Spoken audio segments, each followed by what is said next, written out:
Good afternoon. My name is Dilan Mahendran. I'm one of the PhD students here, as Edwin mentioned. I wanted to take this opportunity to share with you some thoughts on being a doctoral student here at the high school, because so few of us graduate in any given year. For the most part, we're kind of shy, kind of quiet, keep to ourselves. It's interesting. For friends and family, what we do as doctoral students seems to be rather mysterious. No one quite knows what we're up to. We seem to come and go as we please. We keep odd hours. We behave kind of like addicts, over-caffeinated and scurrying from here to there, library to seminar. When we talk, unintelligible jargon explodes out of our mouths.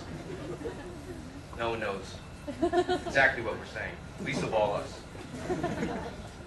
During the day, we're often seen in cafes, drinking fancy, caffeinated, and delicious beverages. And at night, we're often seen in a bar, a local bar, with a beer in one hand and a journal article in the other.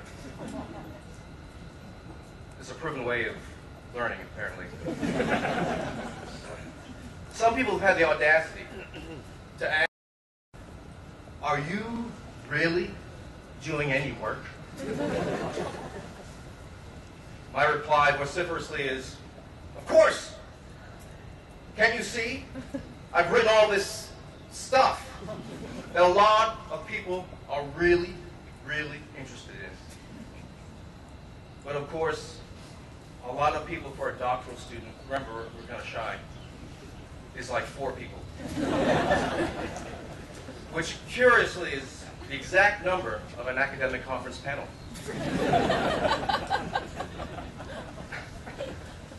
But this is what the public is saying.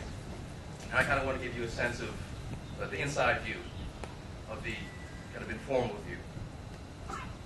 When I first came to the high school, I entered the master's program just like the graduating class here. Bursting from the dot-com bubble, still exuberant and overconfident. I thought I knew exactly what I was doing. I had a plan. I knew exactly why I was here and where I was going.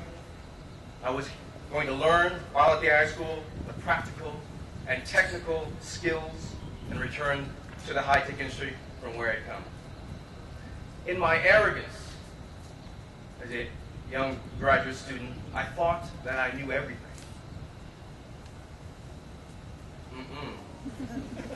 No. 2 things happened to me upon my smug entrance to the high school. First was Java.